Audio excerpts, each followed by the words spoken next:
Hey, I wanted to talk about Marvel Treasury Edition number 4 from 1975, featuring Conan the Barbarian.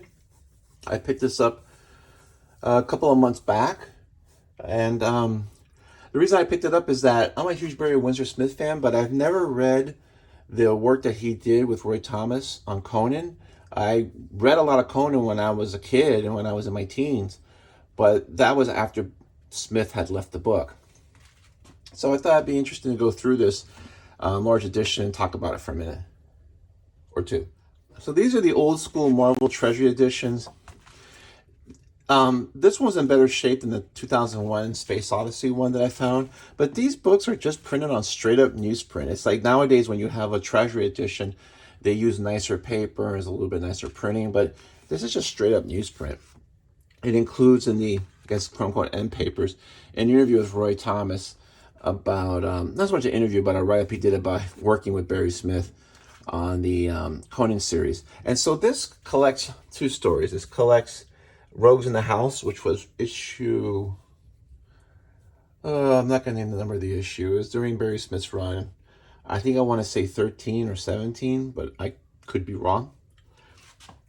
And then a story they did later on called Red Nails, which is actually quite famous. These two stories were written originally by Robert E. Howard. And it's just kind of interesting. First of all, I love this larger size. Just to kind of give you a idea, this is the size of a regular comic today. And this is the size of the Treasury editions.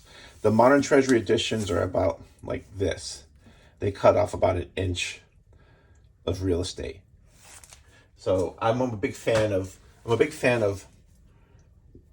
larger being better. So, and one little thing, a couple of things I noticed before I start getting into the art is that it says with special assist from Silvio Buscema. So I figured out, okay, that must be Sal. That must be Silvio. Silvio must have been his real name, his legal name. So then I looked up and I also found out that John Buscema was really born Giovanni Buscema, excuse me. And it kind of reminds me of that. And it's kind of interesting because here they put Silvio Buscema, but then they kept Sal Buscema, who did the inks on this first story. And it's that thing of like back in the day, you couldn't be too ethnic and work in a American company. That just didn't flow. You had to be if your name was Mohammed, your name became Mo. That kind of thing. So it's just kind of interesting because I've never seen this before. It's not a big deal. It's just interesting. They actually went through the trouble of putting it here, even though they still call them Sal Buscema everywhere else. So this story is about, it's a Conan adventure where they end up fighting. He's dealing with this woman who thought wanted to shack up with him, but really is betraying him. And so they end up meeting this ape that wants to be like a man called Thak. And the art's really great. The story's good. The only thing is that Roy Thomas does that thing where there's a lot of exposition and he's telling you what Conan is doing. Even though, here he's telling you what Conan is doing, what he's going through. Although, with the storytelling is so good, he doesn't really need to tell you. I mean, he did this a lot with John Buscema, where John Buscema would be showing him doing something, and then Roy Thomas would be telling you what he's doing, and it's yeah, but we can see what he's doing because John Buscema knows how to do storytelling. So, at the end, they defeat this monster. And this sorcerer they help is yeah, you know what? I've captured you guys. I've betrayed you. And Conan is yeah, you're too slow. And he just throws a dagger and kills them. It's classic Conan. Then there's this map of the Hiborian Age, which was done by Roy Thomas and drawn by Barry Windsor-Smith. And it kind of goes through the first 18 or so issues in the path, because this book apparently was extremely well received by the fans and the critics. In the first, it was in threat of being canceled, but then the sales just really picked up. So, the book became really popular, which is good. Now, the second story, Red Nails, this was originally published in Savage Tales, which I think was a black and white book that Came out in 71 or so, and then it was canceled. So they republished it. It brought it back in 73. And this was originally in black and white. And in the 2 years from maybe the first story to this story, you can see Barry Windsor's art really develop. And this is, he's doing his own inks. And originally the story, when it was published in black and white. But for this Treasury edition, it was done in color. And Barry Windsor-Smith did the colors. And Barry Windsor-Smith just has a really elegant, nice way of coloring his work. So, you know, another adventure where Conan is basically like, finds this, you know, she's similar to Conan in that she's, you know, like an adventurer looking for loot. And he's kind of like, hey, you know, I think you're hot. You know, where are you going? And what I find interesting is that, yeah, they have to draw the females attractive because it's superhero comics. But she's wearing like these loose, long shorts and this, you know, top that covers, which is more practical, but it's kind of unusual because, like, for instance, Red Sonja wearing basically a chainmail bikini.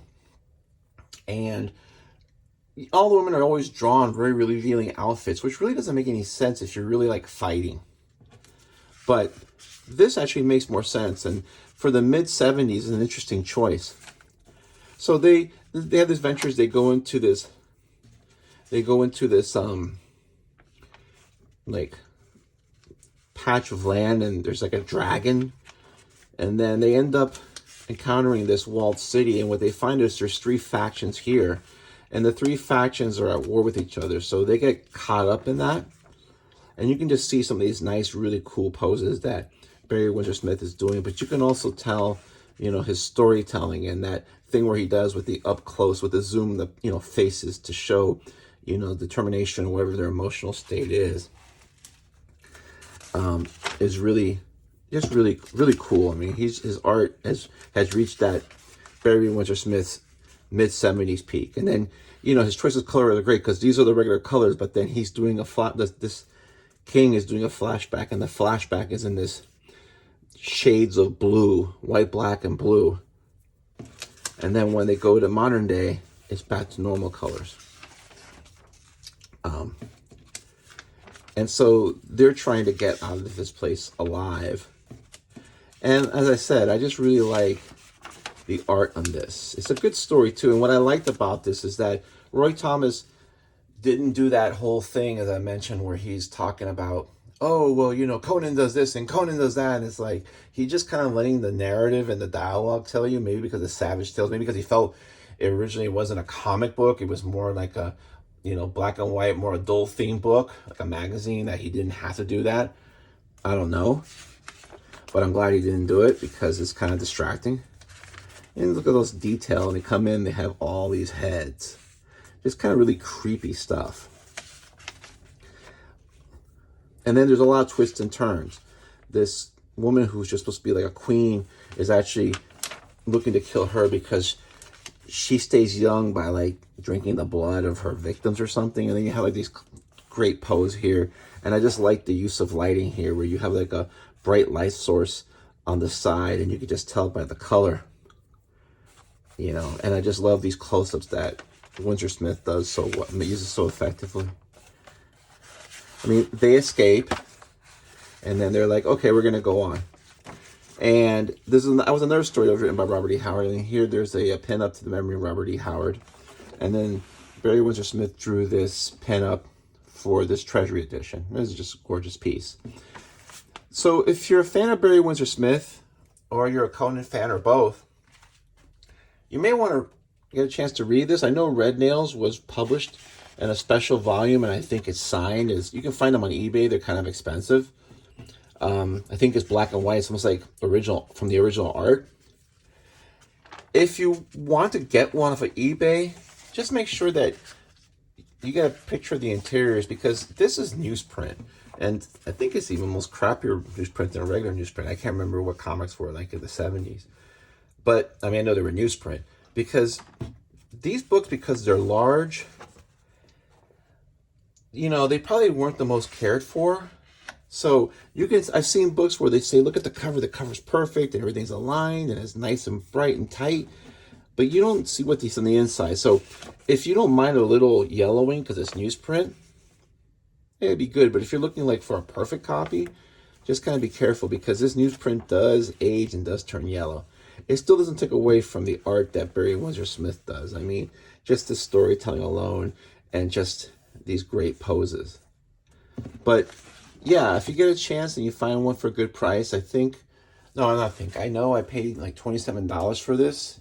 You know, they're not terribly expensive, but they're just hard to find in the wild. But if you do, and it's decent condition and you're a fan of either one or both, you may want to try it. Red Nails alone is a great story. It's a long, complex, good story that isn't too complex, but it's a really good Conan story. It's just a really good story in general. And the Barry Windsor-Smith art really takes it to another level. All right. Thanks.